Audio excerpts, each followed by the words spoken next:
coming out for Postgres test. I thought I did. Yeah, it's on. Oh, okay. All right. Cool. Well, hello, friends. Glad to see you again. This is a little talk. It's going to go really quick. I do have a lot of slides, so I'm just going to jam through it. But this is in response to a previous conversation we had about differences between MySQL and Postgres. And I've happened to be using it for about 4 years, and I thought, hey, I'll just share 10 things I love about it. Now, just a caveat, I'm not a deep Postgres expert, so if I get something wrong, I'm sorry. But I will do my due diligence to find out and correct myself. So, all right, without further ado, Postgres is an open source relational database comparable to MySQL, MS-SQL, and Oracle. And this is where people are usually like, they just use it interchangeably. They're like, oh, SQL database, got it. But Postgres is actually known for its speed, maturity, and rich feature set, and is widely used and widely available. So all of Reddit running on Postgres, Discuss running on Postgres. So there's some really big installations of Postgres. And it's actually used as the front end, like they actually carve a piece of Postgres out. And it's like the front end of other databases like CockroachDB. So it is a pretty widely used database. It has a large and active development community and is a huge source of relational database innovation. And we'll talk a little bit about it because some of the features you know and love in MySQL came from Postgres. So, whoa, sorry about that. So today, like really my goal is to just kind of tell you 10 features I love about it and try to spark a little interest into Postgres and maybe get you guys to go out and check it out and maybe think about a project with it. The format is I'm just going to show you code, you know, highlighted or kind of colorized like this, and then output. I am not going to do this live because I don't want the gremlin demons to screw up my demo. So, all right. And also, after the talk, you can get all the slides at this bit.ly address, and I will show it again at the end. So, okay. So the first thing I love about Postgres is it has a rich data model. One of the things that Postgres supports out of the box is arrays in columns. So you have a column type that is an array. You don't have to use multiple columns to represent like array data. Another cool thing is you have something called user-defined types. So Postgres has a rich type system, and you can actually utilize that to create your own. So here, creating a type called lat-long, which has a latitude and longitude. And when you create tables, you can specify those user-defined types as a column type. And then also here you see that I have services as a varchar array. And when you insert into it, there's a kind of a neat little syntax that uses like a row, kind of like a tuple object for constructing those user-defined types. And then this thing right here is what the array syntax kind of looks like. Querying these are pretty interesting. So like querying arrays, there's an any and all keyword that you can use that means, hey, if any of the values in the array equals this, it's a match. And then if you're using user-defined types, it uses that kind of familiar like dot syntax for accessing subproperties. So it's pretty cool. Another cool feature of the rich data model is it has table inheritance. So I'm going to declare a table called observation. This is for like weather observations. And then I can create two derived tables, one called METARs and one called ASOS observations. These are two specific types of weather observations. And these tables inherit all the columns from the parent table, which is super neat. And so if we insert some data into both of those tables, we can query the parent table, like the original table for data, using the columns known to the parent table, and you'll get the records from the child tables. And this little keyword here, table OID reg class, is saying, hey, tell me what actual table that record came from. This is super cool. Another thing that's kind of interesting about Postgres is it introduces this concept called schemas, probably more familiar to developers as namespaces. So you can put your tables in a namespace. You can put your objects in a namespace. So here I create a table called ingest. Well, I create a schema called ingest and a table called ingest observations. This would collide with the other table named observations if it was in the same schema. The default schema in Postgres is public. So if you omit, a namespace on it, it's going to assume it's from public. And when you use it, it's as simple as just appending the namespace, and you do all the normal SQL operations. And to kind of give you like a visual of what this like means in Postgres terminology, a Postgres SQL instance, like a server, is composed of multiple databases, and the databases themselves will have schemas. So databases in Postgres parlance is like a catalog in MySQL, if you're familiar. And then you'll have multiple schemas, and then inside schemas you can have tables and other objects. Am I like talking too close to this thing? Sorry about that. One interesting characteristic, though, to mention about Postgres is that your connections are specific to a database. So you can't actually have like one connection connect to multiple databases and query across databases, which really throws people off in Postgres. And all this leads up to the fact that Postgres doesn't really call itself an RDBMS. It calls itself an ORDBMS, an object relational database. And that's because it has these rich types. And to kind of demonstrate that, every table that you create becomes a type in Postgres. So the ingest.observations table is a type. And you can construct it like you can construct an object. And here you see me, I have a row, and I cast it to the type table observations, or ingest observations. And then when you create functions, you can actually specify that it returns those like user-defined or table types. And when you actually if you create data or you cast something, you can still use that kind of object access syntax on Postgres. So it's pretty cool. It's like an object-oriented relational database. All right, my second favorite feature is JSON. So Postgres has had JSON support for a very long time, and it's like a first-class citizen in Postgres. That means that it also has like SQL operators that will manipulate JSON.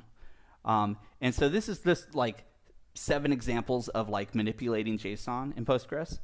The first is like I have a string that I'm casting to JSON-B, which is, it just means JSON binary. It's a special format in Postgres. And then these kind of weird arrow rocket syntax is like a path, like kind of accessor syntax. And this was really bizarre. Like, I don't think a lot of us really like this syntax. So as of Postgres 14, they added something a lot more familiar, which is like our JavaScript syntax. And then you have all kinds of different things that you can do with JSON. You can check for field existence. You can check if a path is equal. You can concatenate objects. You can remove fields in objects. You can remove an entire path out of an object. It's got really great support. But what's really, really cool is that you can go from JSON to rows, right? So here's an example of where we take an array of objects. It has to be objects. You can't do an array of numbers in Postgres to a record set.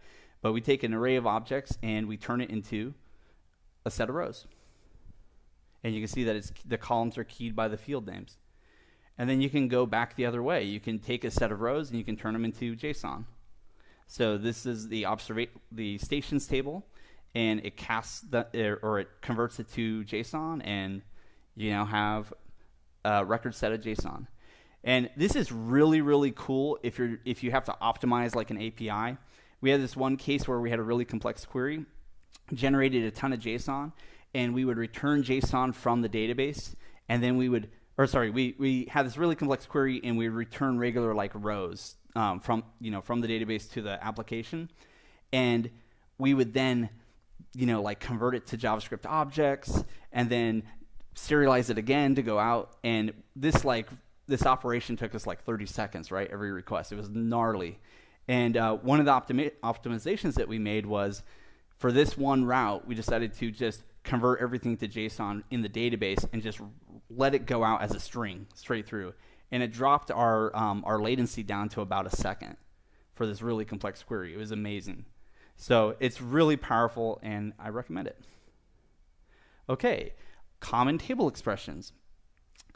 I don't know how familiar you guys are with CTEs. They're now in MySQL as of 2018. They came into Postgres in 2009. CTEs are a procedural way of defining queries ending in a final kind of query. So I guess the best way to describe it is you can kind of like query one thing and then query another in sequence and then finally end with this kind of like final like return statement, if you will.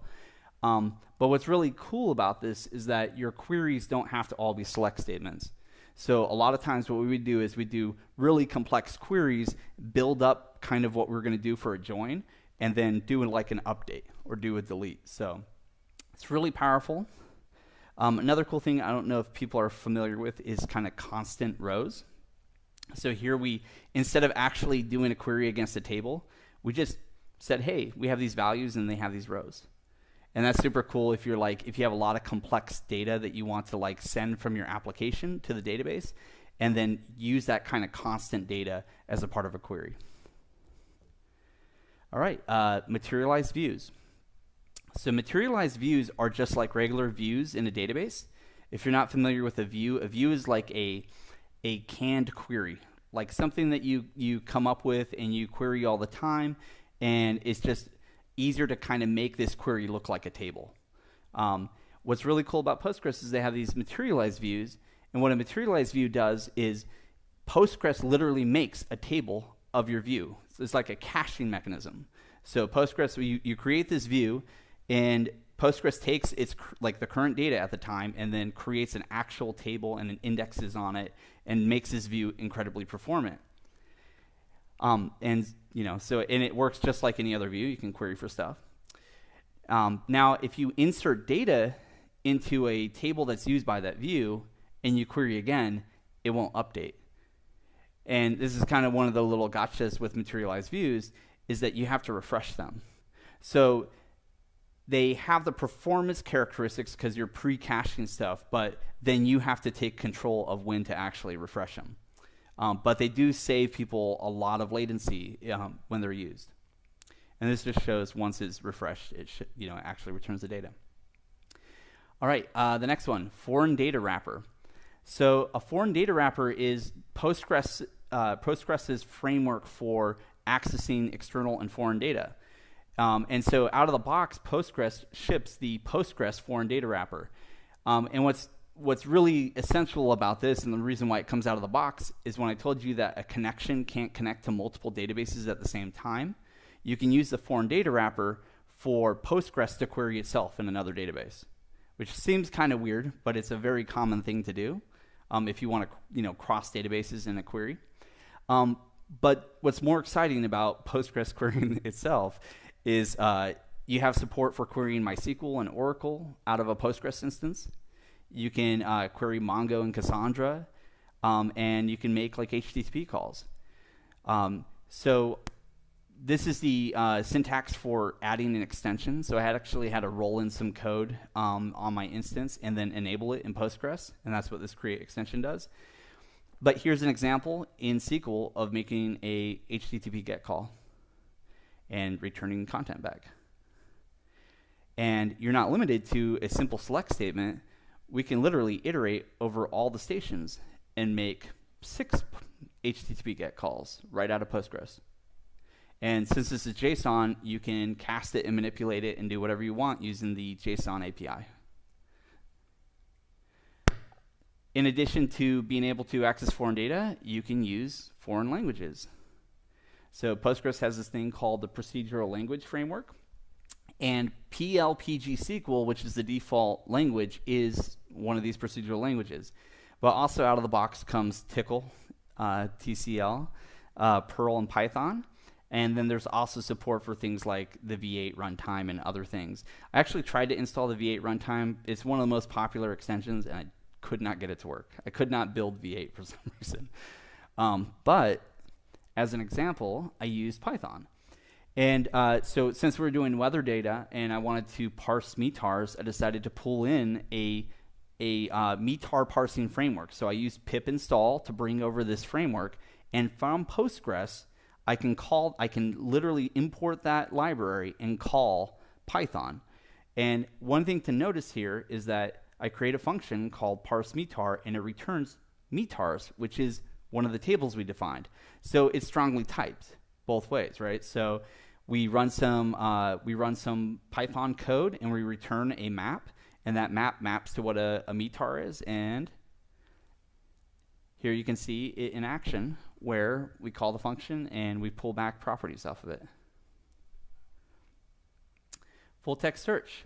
Full text search comes out of the box in Postgres. The way that it's done is you store something called a Ts vector column. It's a representation of the things that you want to search in kind of a vectorized format. And you basically take the columns that you want to search and you concatenate them together, and you call the toTs vector function, which turns them into that vector. And you just store them in like a column in your table.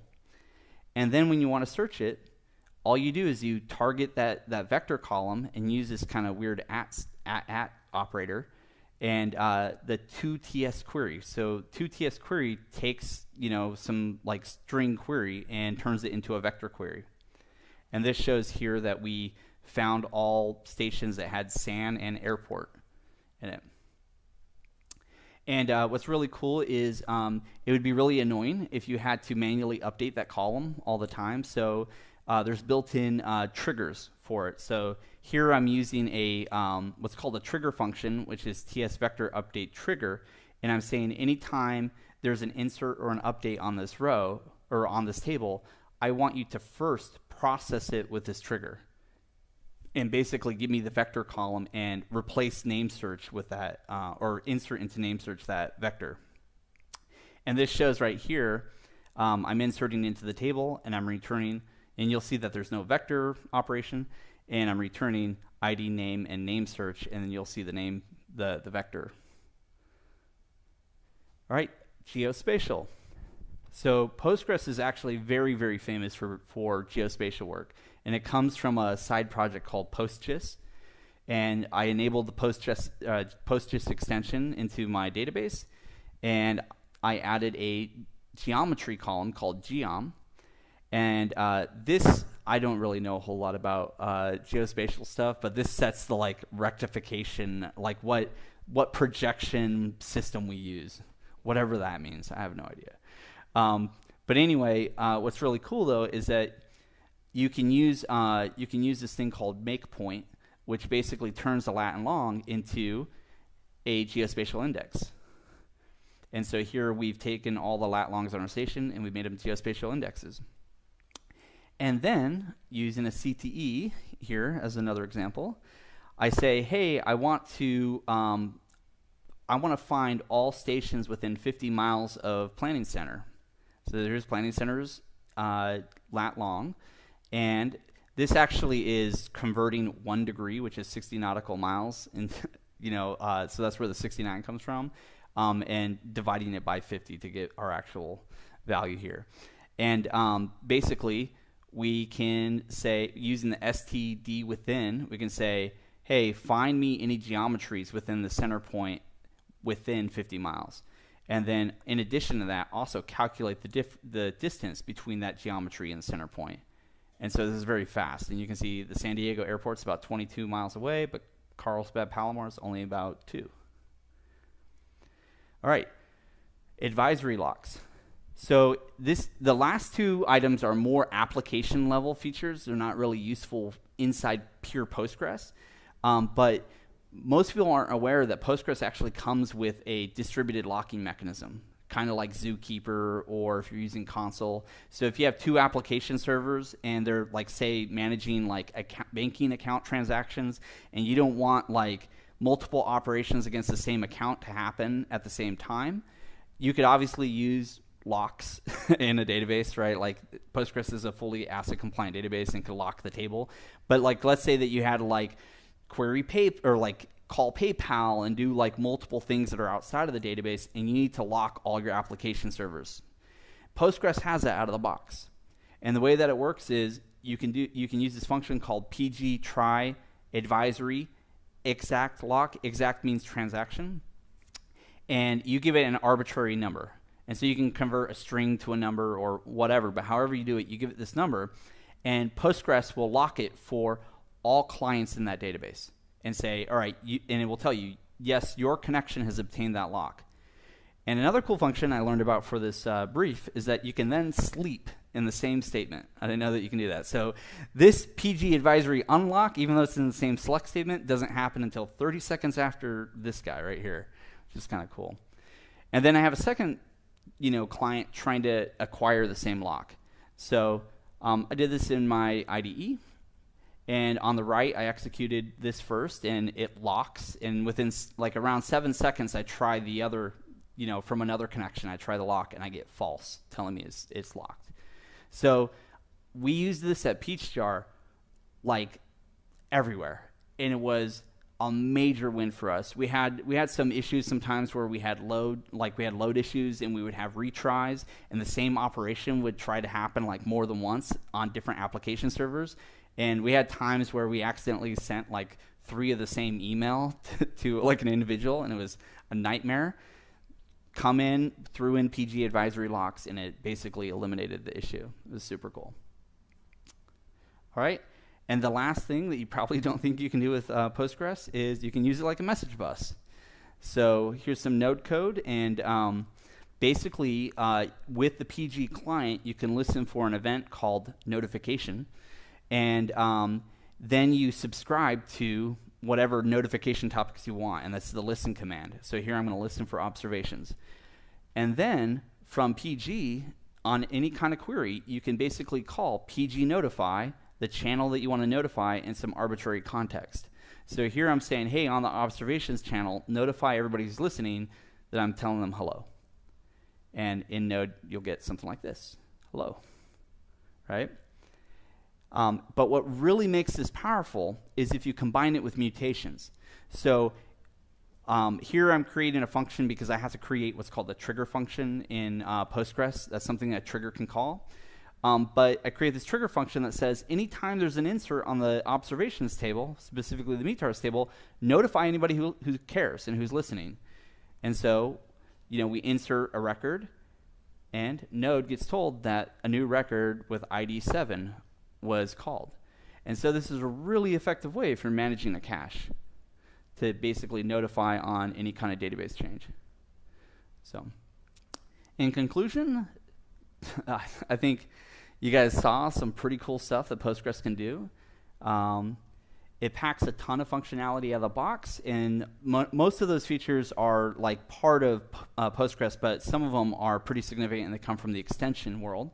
But we've only explored a few extensions. If you look at the supported Postgres extensions on Amazon RDS, there's, I think, close to like 60 of them in the database. There's just a huge amount of them.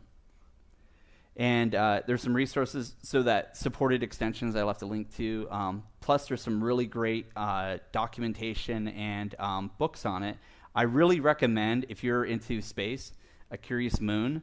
They literally take the Enceladus mission, it's Cassini, the Cassini probe's Enceladus flyby, and they take the real data from NASA and they analyze it in Postgres. This book is wild. It's really good. All right, questions? And hopefully I didn't go too long. How many minutes did I go? Really?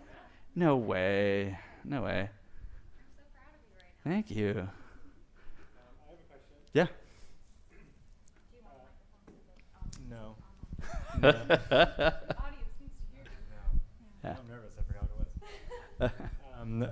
What would be, for someone who is stuck in the horrible world of normal MySQL, what are the biggest challenges converting or trying to move over to Postgres from MySQL? I don't know. So the thing that I would tell people too is that why make the migration from MySQL? MySQL is a perfectly fine database. One of the things I wanted to steer clear of was like comparisons of MySQL and Postgres, because the reality is they have really, for general purpose databases, they're both really good, right? Postgres probably a little more feature rich. It's been around longer, but I think, and I hate to say it, under Oracle stewardship, they've gotten quite a few new features. Like if you look at MySQL 8, it's got CTEs, it's got JSON support. They added a whole bunch of good stuff. So I would say don't arbitrarily make the migration, right? Another thing that Postgres fully acknowledges is that at extreme scales, MySQL actually outperforms Postgres. It's one of the reasons why you see YouTube still using it. Uber historically went from MySQL to Postgres and back to MySQL. But I think like at that, we're talking like you're at a scale where like petabytes are like involved. So for anything under petabytes, I think you're probably going to be pretty good. So yeah, I honestly, if there's no business value in moving to Postgres, I just wouldn't do it. You know what I mean? Like I would maybe if there's like a special query you want to do, right? Build an index in Postgres that maybe sources from the MySQL database. Like incrementally bring it in, but don't change your application arbitrarily is what I would say. Yeah. Other Yeah. Yeah. If you were starting a new project, would that be your database of choice, or would you choose? Yeah. Yeah, it actually is my default. So funny enough, I rode that wave like of NoSQL popularity. It was like, yeah, throw the relational databases out, right? Like go Mongo, right? And got burnt, right? Like through various NoSQL offerings. And at this point, like when I do start a new project, it is Postgres, almost always Postgres. It's available in Amazon, or well, it's actually available on all public cloud providers, right? It's got these amazing, capabilities out of the box. It's feature rich like Mongo is feature rich, but then you have the familiarity of the SQL syntax, and I find querying Postgres way more enjoyable than constructing queries in Mongo. So yeah, it's my default. Yeah. That's it. Cool. Anybody else?